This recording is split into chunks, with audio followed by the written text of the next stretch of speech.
All right, hi everyone. Today I'm going to be taking you through how to properly show your down payment when your down payment money is coming from a checking or savings account with access to online banking. So typically all A lenders are going to require a 90-day history or 3 months history of your account that the money is coming from. Now, if you are moving money from accounts from either different banks or just through a savings or checkings account in the same bank, keep in mind that we are going to need 90 days history of both of those accounts. Any large deposits and transfers, we will need to see where that came from. So just keeping that in mind. And this is a guideline that's set by OSFI, which are the rulers and regulators of the Bank of Canada. So all lenders are going to require this. But I'm going to share my screen with you. I'm already logged into my online banking here. As you can see, this is the main page. It has my name here and it has all my account summary. So typically, if you have a checking savings account, that'll show here, and if you have any credit cards as well. So good habit to get into, it would just be to print this main page, and that will be really helpful for us because it does have your name and it cross-references any account numbers you have. So going forward, we will be printing the individual accounts, and a lot of times it doesn't show the name on there. So this is a very helpful page to have. So all you would do, if there's a print option right here, you can use that. Or if you can't find the print option, there's always these 3 buttons in the very top corner. So you can click those and there's an option to print. So you can either print them and scan them, or what I like to do is just save them on my computer as a PDF. So if you click this drop down where usually the printer is, there are other options. So with me and my computer, there is an option for Microsoft Print to PDF or Adobe PDF. Either one will work. So we'll just click Adobe here. I'll move this over. And you would click Adobe and then just click Print. And there should be a pop-up that will allow you to save it under any name. So I'll just save that under mortgage documents. I'll create a folder for myself under bank statements. So I'll just label this account summary so it's easy to find and save. So that has saved that main page for you. Oh, there we go.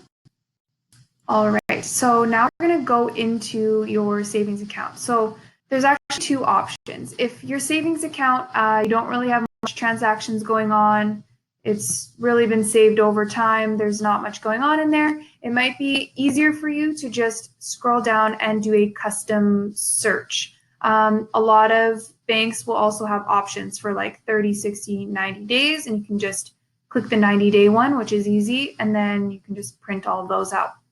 For me, it doesn't have the option for a 90 days as a preset one, so I'll just have to do custom.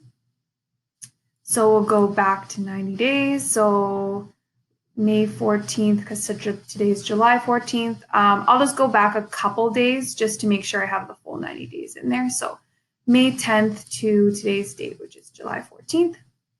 And then just click view. I don't have any action going on in this account, so I only have 2 transactions. So this is going to be a very small page that's going to be printed, but then I can go up and I can print and do the same thing. I will save it as a PDF under that same file, and I can say, label this 90-day history.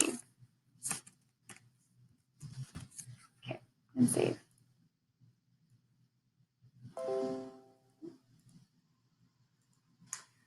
All right. So the other option, if you're using an account that has lots of transactions, for example, a checking account you use to go to Starbucks or Tim Hortons and lots of transactions in there, I would suggest downloading your previous month's bank statements and then filling in the gap by doing the previous step we just did and printing out certain transactions you need. So we'll go through what I mean by that. So let's say my savings account has, or checkings account has lots and lots of transactions. There should be an option to view your e-statements. So click the e-statements.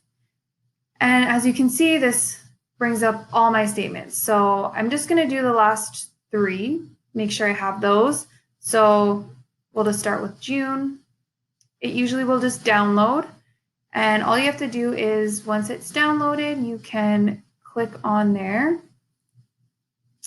It'll pop up. And then for my computer, you have like a little icon here. You can save it or you can print it. So I'll save it into that folder that I have started. So we'll just say June statement here and save. Go back to my online banking, and then that should be saved. So you can do that for the other 2 months. Also, you'll have to just look. So sometimes for my statements, they're ending actually in the middle of the month. So it looks like the 19th or the 18th of the month. And it's actually July 14th. So I'm not going to be getting a new statement until 4 or 5 days from now. But if my mortgage broker, or if we're submitting a deal for you today, we're going to want to see those transactions for this month because that's pretty much 20 days that we're missing. So I would do the same thing that we did in the first one. Just go back, take note, it ends June 18th. So you'll go back to your savings account and do another custom search here. So you know that yours ends June 18th. So we can go June 19th to today's date.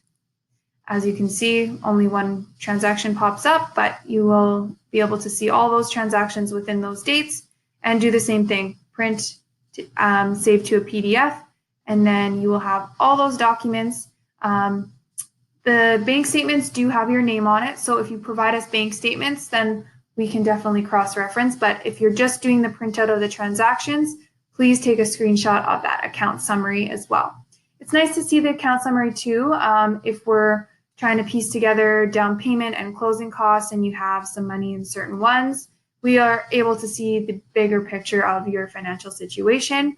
Obviously, if you don't need it, then you don't need to provide it. But just thought I would help you navigate through that. If you have any questions, always feel free to just let us know. Thanks.